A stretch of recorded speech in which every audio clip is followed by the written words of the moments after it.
Okay, so we're happy with the cyclic stick. We've got the pedals working, and now the collective is this the lever. Sorry, just to the left of the pilot seat, which is the right seat, by the way. So you're sitting in the right-hand seat, and that lever down on the left there is your collective. And you can think of that collective as being power, but it also has a dual function. It also makes the helicopter go up and down. So in forward flight, if you raise that lever, that collective, you're in effect increasing power. So it's like advancing your throttle. So I'm hoping that when you advance your throttle, you should see that lever go up. Okay. So go ahead. Yep, that's good. So it was slightly raised. So what, are you advancing your throttle now? Okay. Yeah, that's perfect. I think it's reversed. Let me just reverse Okay, that. so you can go back to your and reverse that one. I'm going to do reverse axis here. Yeah. There. Great. So when you advance your throttle, that lever should come up, and you've now taken off. That's no problem. Okay, Lower the lever. I didn't mean to do that. You shot off into lesson 3, Seb. But that's no problem. Just increase your airspeed by pushing the cyclic stick forward. And if it gets out of control on you, Seb, we can just press the pause button, and then I can move you to 3 miles finals. Okay. Yeah. Now it looks like you're gonna. Oh, did you press the pause? Yes. Oh, good, excellent. All right. So what we can do now, just quickly talk about the effects of controls a little bit more, and then we'll go to a 3 mile finals, and we'll go through speed, power changes, and just the basic straight and level exercises. So just to recap, we've got the cyclic stick, which when you push it forward, it dips the nose of the helicopter forward. So it's pitch attitude down. You should push the stick forward. Pull back on the stick. Nose comes up. Pitch angle increases. Secondary effect of that, if you pull back on the stick, you're going to climb just like you would do in a Cessna. Push forward on the stick, you're going to descend just like you would do in an aeroplane. Left and right movements. So you move the stick to the left, you're going to roll left and turn left. Move the stick to the right, you're going to roll right and turn right. Exactly like an aeroplane.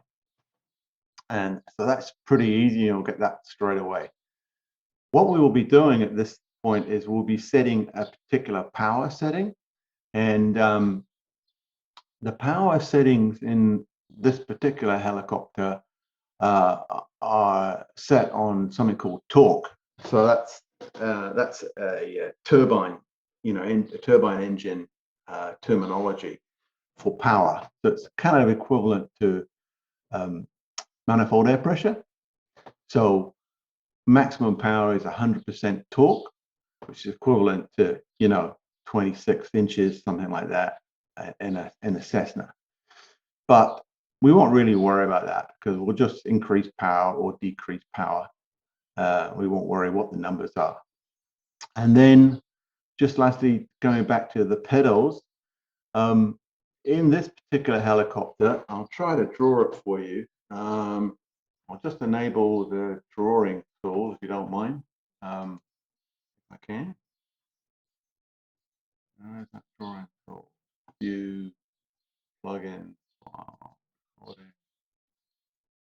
option. There we go. Right, annotate. So you should be able to see. Can you see that little stick? My blue line there. Yes. Yeah, cool. So that is a turn and slip. Again, you've got one of those in your Cessna, right? Yes. Yeah. So that works exactly the same way in your helicopter, in this helicopter, as it does in an airplane.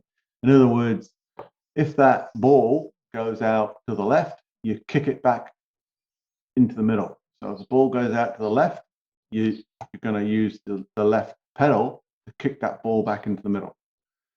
And again, it works.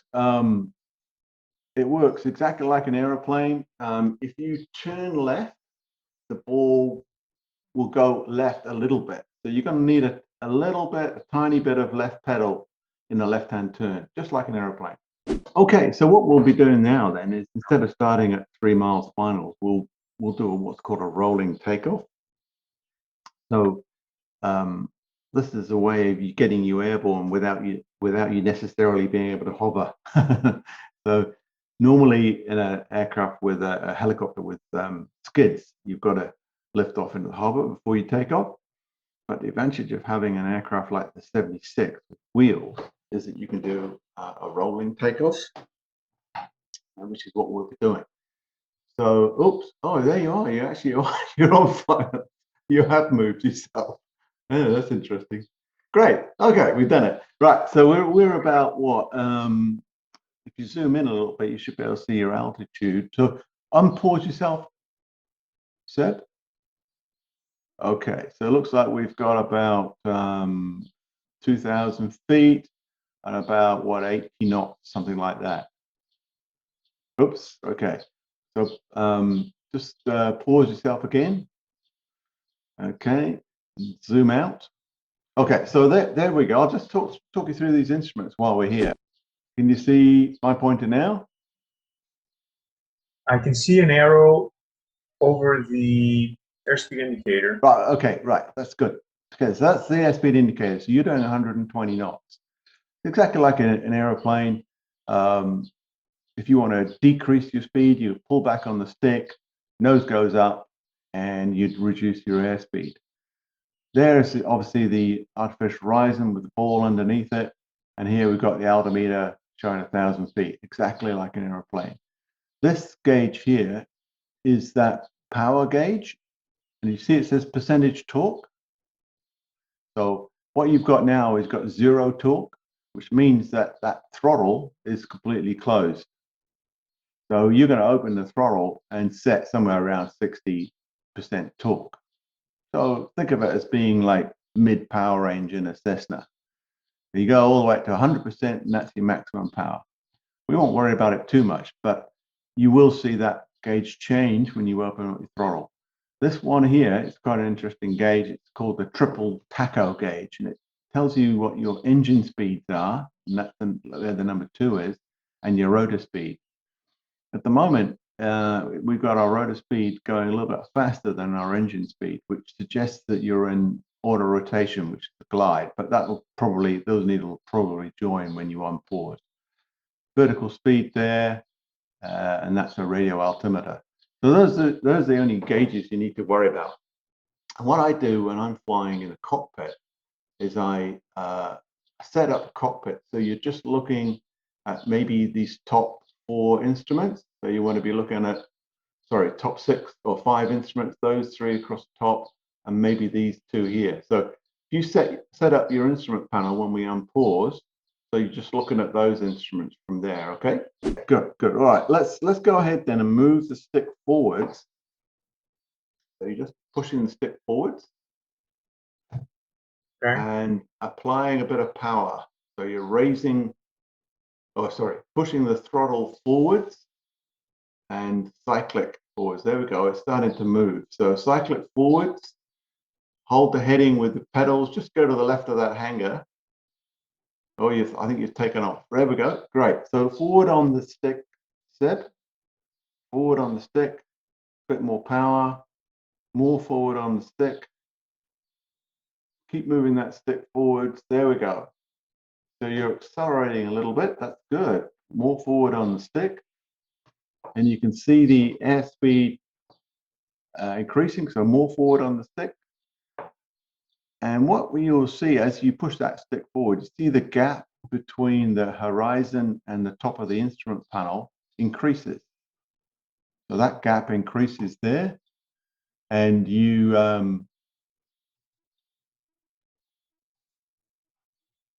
increase your airspeed. So as you increase this gap here to there, your airspeed increases. So you're doing about 30 knots now. So if you go ahead and keep lowering the nose to increase this gap. Great, perfect. And you see how that increased your airspeed, Seb? Okay. Yep. And if you go ahead and raise the nose by pulling back on the stick, this gap decreases, the space decreases, the nose comes up, and your airspeed will decrease, drop off. Okay. So that's exactly like an aeroplane. You're looking at your attitude, specifically the distance between the horizon and the console, that distance there. And that attitude represents a particular airspeed. So the higher your nose attitude, the lower the airspeed. And the lower your nose attitude, the greater the airspeed. Now that relationship works regardless of the amount of power you've got. Okay, so you can control airspeed by setting an attitude, exactly like you do in an airplane. Got it? Okay. Cool. Now, so we're just holding the power setting right where you got it there. Hold that power setting, just don't touch it. Leave it about 50 or 60% torque. Perfect. And now we'll look at some level turns. So you're going to hold that same pitch attitude there, which is a 80 knot attitude right there. And we'll just go ahead and do some level turns, exactly like you would do in an airplane. So you do a lookout turn, let's say to your left, and then you just move the stick to the left. Look for maybe a rate 1 turn, about 15 or 20 degrees angle of bank. Right there, that's perfect, Seb, that's great. That's a regular standard rate 1 turn. And if you're doing it correctly, which you are, then your altitude shouldn't change. You won't be going up or down. Perfect. And if we were looking at our compass, let's use the E2B, the magnetic one there. You could roll out, let's say on this ridge line here somewhere, roll out there. You happen to be looking at the airport, so roll to the level attitude, so right cyclic. There we go. Now you've rolled out on a heading of, let's say, north, northeast. Perfect. Have a go one to the right then, Seb. So we're now going to have a look at a level bank turn to the right. Okay. Excellent, excellent. Okay, and the other thing I just want you to look at is the ball, the turn and slip indicator. That moves slightly to the right when you rolled into that right turn. So that's exactly like an aeroplane. Okay, you can roll out of that turn. So that's straight and level and turning, exactly like an aeroplane. Now, the thing when it starts to get a bit weird in helicopters is when you start applying power. Okay, so you're holding a heading, let's say 060, you're pointing at this, the edge of this ridge line there. Okay, so we're going to hold that heading, keep the wings level, so not turning, and we're going to look at climbing and descending. Okay, now if you wanted to reduce your altitude, say from what, 9,500 to 8,000, I presume that's 9,500, then if you only got a few hundred feet you want to lose, the easiest way to do it is to push the stick forward. So if you hold the power where it is, push the stick forward, your airspeed is going to increase, just like an airplane, but you're also going to descend, right? Yeah. That's if you want to lose a little bit of height.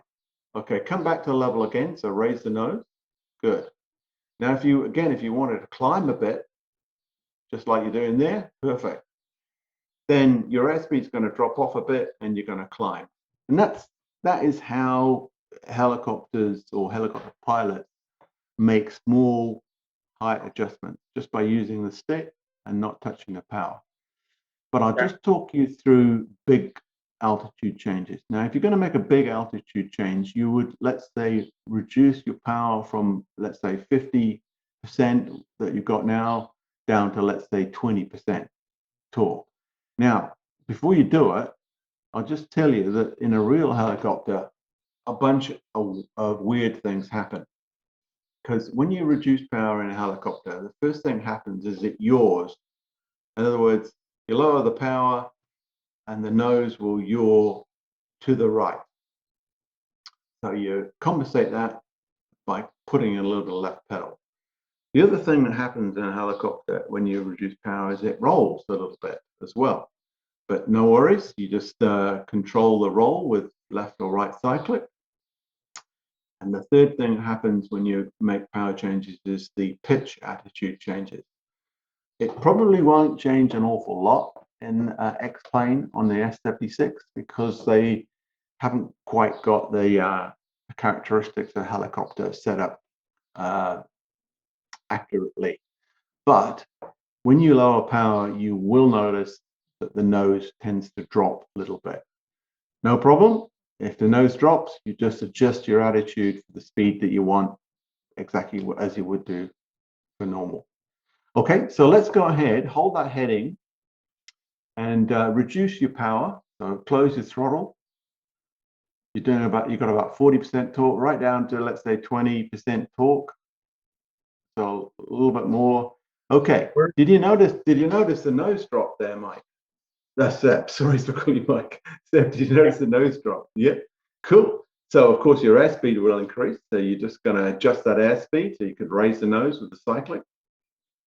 Okay, perfect. I don't know if you noticed the little bit of a yaw. There was a tiny bit of yaw there, but in a real helicopter, you get a lot more yaw than that. Okay, that's good. You probably didn't notice the roll. I didn't notice the roll, but there was a little bit of roll as well. Okay, let's go ahead and raise the power from 20 back up to, say, 50% torque. Good. Now your nose is definitely coming up. Okay, so keep raising that power. You probably notice a little bit of roll there, roll to the left. Keep raising that power up a bit more. Good, excellent. Hold it there. Now, so you've just increased the power from 20% torque up to 50% torque. You notice that it rolled a bit to the left. The nose came up, and there was a bit of yaw as well. It should have been right yaw. So normally in a helicopter, you would add a little bit of left pedal to keep it in balance. But there you go. That's a descent and a climb using power. And the only thing you really need to worry about in a helicopter is adjusting for the torque effects. And when I say torque effects, I mean the effect that power has on the yaw attitude, the roll attitude, and the pitch attitude. But most helicopter pilots don't even know what's going on because they're looking out at this attitude here and they just maintain the attitudes they want. And they put in pedal, they put in cyclic as required. Okay, cool. Now, where's Albuquerque, Seb? The airfield. Yeah, it's going to be behind us. Okay, so let's go ahead and do a turn back towards the airfield. And we'll do, if we're reasonably close, we'll do a landing back into the airfield. Okay, so just to recap, we've looked at the effects of controls, we've looked at power and speed changes, we've looked at level flight, climbing and descending, and turns. Wow, we're at exercise 7 already. Exercise 7 is auto rotation. You happy with the concept of auto rotation, Seb? No. No, okay. An auto rotation is the exact equivalent of a glide in an aeroplane. We probably won't do one on this lesson, but just so you know, it's exactly the same as a glide, and you enter it exactly as you would do in an airplane, and that is by closing the throttle and holding the attitude. So if we were to enter an auto rotation, we would just pull the throttle right back to 0, and we would hold the attitude for the speed we want. In a helicopter, you would notice that the power needle, the engine needle would separate from the rotor needle, which means that your engine is gone back to idle, but your rotor is still turning. And that's good, isn't it? Because it means you don't fall out of the sky. And then you auto rotate down. But we'll look at that in more detail in the next lesson. Have we found Albuquerque yet? Yeah, it's straight ahead. Good, perfect. And is that actually 12,000 feet, Seb? Albuquerque sits at about 6,800 feet. Wow, wow. My nose is starting to bleed. We better go down. So you know how to do that? Just lower, sorry, I'm saying lower the collective, but you don't have a collective. Reduce the throttle. Let's stay down to 10%. Oh yeah, we want 13,000. Yeah. Compensate for yaw. So maintain the heading. And keep lowering that power setting. Keep reducing the throttle. Keep reducing the throttle. And that gauge right down the bottom here, this one here, I don't know if you can see me pointing at it there. That's the rotor RPM gauge. And if you close the throttle completely, you would enter auto rotation. You could think of it as being a zero power descent. But we're not in auto rotation yet, we're just descending quite quickly. So you've got about 120 knots, that's fine in an S-76. It's a very fast air helicopter. And we're descending at about 2,000 feet per minute, something like that, are we? Good. Okay, so what we're going to do, Seth, we're going to line ourselves up on the runway. So are you kind of like a right base for that westerly runway? Anyways, oh no, are you finals? You finals for this runway here. Yeah? Great. That's even better. So set yourself up on finals for whatever runway you're familiar with. You should have the throttle all the way closed. We would go all the way closed. We would do our finals checks, which is in the S-76, we're checking that our gear's down, which it is. Brakes are off. And we're going to go ahead and do a run-on landing to that runway dead ahead. So you're going quite fast now. You're doing about 140 knots. So we're going to have to slowly reduce our airspeed. So we're going to touch down at about 30 knots, somewhere around about where the amber starts on this gauge here. So that's right. With the throttle fully closed, you're kind of doing a glide approach here, Seb. Pretty impressive, actually. We're going to go ahead and just gently keep on reducing that airspeed, lined up on the runway. And we're going to touch down. You say it's about 6,000 feet. Is that a fight? We're at what is it? A couple hundred feet, are we? Keep going down. That's perfect, Seb. This is a really, really professional approach. Okay. So keep on going down, keep gently reducing the airspeed, lined up on the runway. You've got a slight nose up attitude, which is perfect. So you're going to touch down and do a run on landing. So hold that attitude there. There you go. Wow. That's an impressive landing, Seb. That's very, very good. That's a really good run on landing. So, that's the kind of landing that pilots make all the time in helicopters with wheels, such as the S-76. They also make landings like that in skid aircraft, right? If they've had an engine failure. So normally in an auto rotation, you would go for a 10, 15 knot run on landing. Okay, so kind of pretty close to what you did right there. Now, we'll come back to that exact view you got there in a minute, but I want to talk you through hovering, right? Because that's what all pilots want to do in helicopters, isn't it? They want to hover. So we'll have a look at hovering and see if you can master it, because you did really well in the straight and level and all those earlier exercises. So I'm pretty sure you're gonna be able to master hovering. So what we'll do is we'll change to the external view.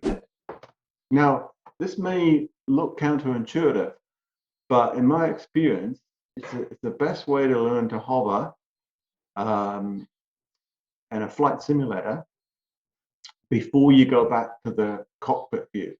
So once you've mastered hovering on this view set, we'll go back to cockpit view. Okay? Right. So I'll talk you through what you're going to be doing, and then you can go ahead and do it. So we're obviously sitting on the ground. Now, when you want to take off, the first thing you're going to do is start increasing that throttle, right? That's equivalent to raising the collective. And you'll notice the helicopter will sort of shift on its wheels. It'll start to either yaw or possibly go a little bit nose up.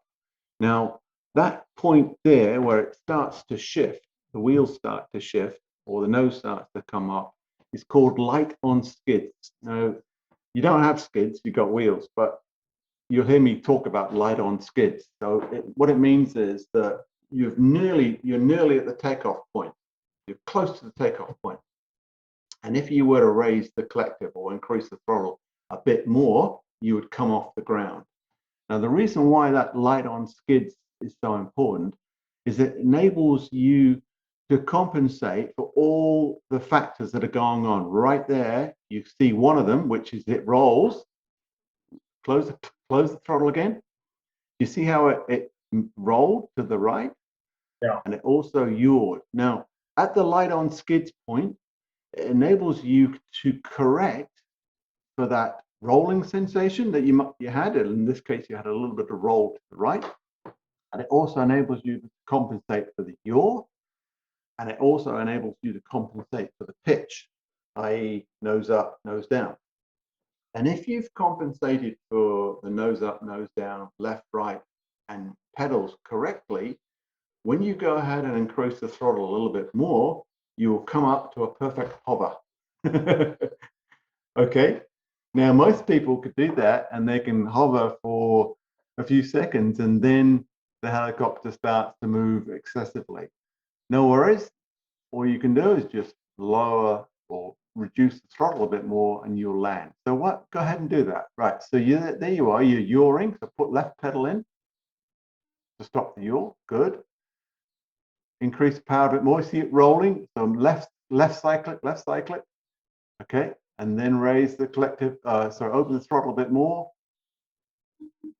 And pull back on the stick because you're moving forwards. Perfect. Okay. So a little bit of right pedal required. Increase the throttle a bit more. And a little bit of left cyclic. Keep opening the throttle. A little bit forward stick. Perfect. You are now in the hover. Now, the golden rule is you don't want to touch the tail on the ground step. All right. So if the movement is excessive, let's say left, right, or forward and backward, then you just go ahead and put it back down on the ground by lowering the throttle, reducing the throttle. Good. So you reduce the throttle now and put it back down on the ground. That's exactly what we would do in a real helicopter. If your hover gets out of control, you would just lower the collective, or in your case, reduce the throttle, and you would land. Now, it's okay to land moving forward. It's not okay in a skid helicopter to land moving sideways or backwards. And that's because you don't want to hit the tail rotor on the ground if you were moving backwards, and you don't want to tip sideways by getting the skids stuck if you're moving sideways. So golden rule is, if you're going to go ahead and land because your hover's got out of control, try to do it with forward airspeed on. Great. Well, let's have another look at this hover. Now, I'll just talk you through oops, we're going back to the cockpit view. I'll talk you through correcting for the various movements in the hover. Now with the cyclic, what tends to happen with the cyclic is that you will put in a control response which is correct. In other words, if the helicopter is moving to the right and you put in left stick to correct it, the helicopter will stop moving to the right, but you will hold that left stick too long. And then by the time the helicopter stopped moving to the right, by the time you've centered your stick, the helicopter is now moving at a rate of knots to the left. So you move the stick to the right, the helicopter stops moving left, and then it starts oscillating to the right. So what I'm trying to say to you is that once you've corrected for a movement, whether it's left, right, forward, back, you've got to recenter the stick. Okay, so once you've corrected for a particular motion in the hover, bring your cyclic stick back to center, and then you will dampen out that oscillation. And in other words, you'll bring the helicopter back to a stable hover.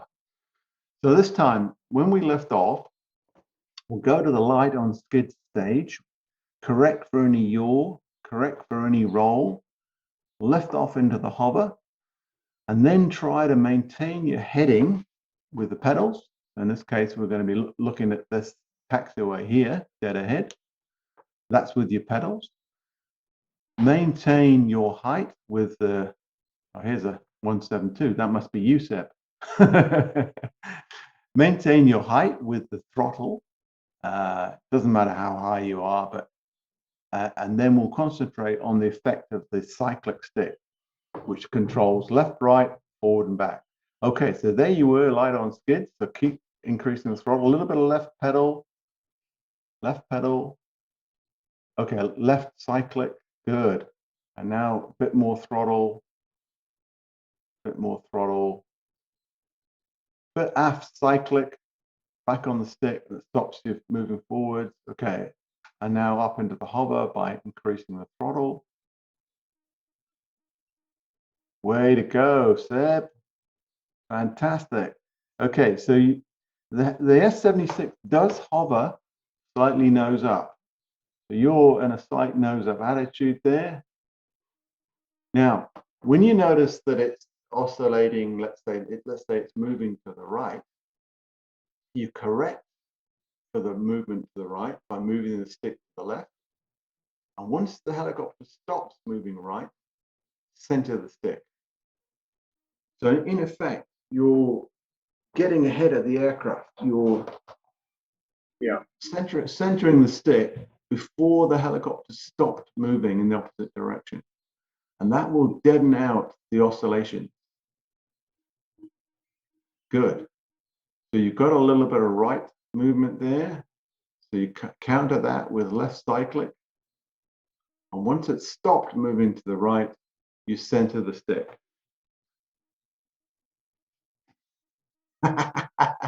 Hey, that's pretty good hover, Sid. Pretty good hover. So you notice there you're hovering with slight nose up attitude, which is what the 76 does. That's quite a high nose attitude in the hover, which is great. And you're hovering at about 4 or 5 feet, which again is a perfect hover height. And you're controlling your heading with your pedals. So you use something like the control tower there as your reference point for your heading. You're controlling your height with the throttle in your case, which is equivalent to the collective lever. And you're controlling your position over the ground with left, right cyclic or forward and aft cyclic. That's pretty damn good, Seb. Cool. Well, you have to remember the sensitivity is set almost to 100%. Not the sensitivity, the stability augmentation is set to almost 100%. Yes. So what you need to do now, before we finish here, Seb, I'll just talk you through the cockpit view, all right? Because I recommend that you practice your hovering with that external view. Yeah. And when you can hold your position over the ground, then go back to the cockpit view like you're on right now. Okay. Okay. Because you will find that that cockpit view is quite hard to master, but it's obviously more realistic to the way you're going to see it. Okay. So I'll just talk you through a little bit what you're going to be doing. So my recommendation is you practice your hover with the external view, but right there you just did a beautiful landing. Beautiful. So lower that, reduce the throttle. Wow. Reduce the throttle. Okay. Wow. You just landed, There you Seb. That's fantastic. Wow. Yeah. Are you sure you haven't had any helicopter lessons? Next time, let's do the stability augmentation and see how I right. do. Oh man, that was a really, really good landing. Okay, so I'll talk you through how it is in the cockpit view. It's exactly the same. You're going to be increasing the throttle, which is equivalent to raising the collector, and you will see the torque increase as you raise the collector or increase the throttle. So you gently increasing the throttle until that goes up to maybe 20-30% torque. Then you will notice the light on skids, which is when the helicopter starts to move right there, right where you are. That's light on skids because you can see it yawing. So you correct for yaw. A little bit of aft cyclic or back on the stick a little bit because you're moving forward, just a tad. Good, until it stops moving. And then you go ahead and continue to raise the collective or increase the throttle, correcting for a little bit of forward speed, but forward speed's better than sideways. Keep on opening that throttle. You're coming into the hover around about 35% torque. Perfect. That is fantastic, Seb. Man, that is an impressive hover. So you're on about a two-foot hover right there. You're my best student so far. All right. Yeah. I mean, look, honestly, I would struggle to teach somebody to hover that well in a 3 or 4 hour lesson. Wow. You've done it in an hour. So practice that view if you want, Seb. So what you need to be able to do is control the helicopter, stop it from going aft, stop it from going forwards, move left, move right, increase height, decrease height, land, take off. And when you can do all those things, you can move off into forward flight down the runway and practice climbing, descending, turning, and so forth. That's very, very, very good indeed. But this was a lot of fun. Yeah. So Seb, if you want to do some more, I would be talking you through auto rotations, sideways, backwards flight. That's in a hover. Spot turns. So what you would do is you'd position yourself, let's say, over the square here, and then you would practice turning on the spot using the pedals through 360. Yeah. And then you practice moving left, moving right in the hover. That's called spot turns, sideways, backwards. Then we would look at circuits. So again, that's exactly like fixed wing, where you're taking off down the runway, turning left or right into the circuit pattern, leveling at a particular height, particular speed, and then decreasing your speed, lining up on finals and landing, exactly like an aeroplane. The only difference is with a helicopter is that on finals, you're going to be reducing your speed to say maybe 40 knots, something like that. And then when you get to your aiming point, you're going to be in the hover. So you start off in the hover, come back to the hover, and that would be circuit. So yeah, if you want to do some more, I'd be doing auto rotations, hovering patterns, and circuits. Yeah, definitely. That was a lot Cool. of fun. Hey, I really great. want to learn more. No problem. If you liked this video and would like to see more, click the like button and subscribe to this channel. Thanks for watching.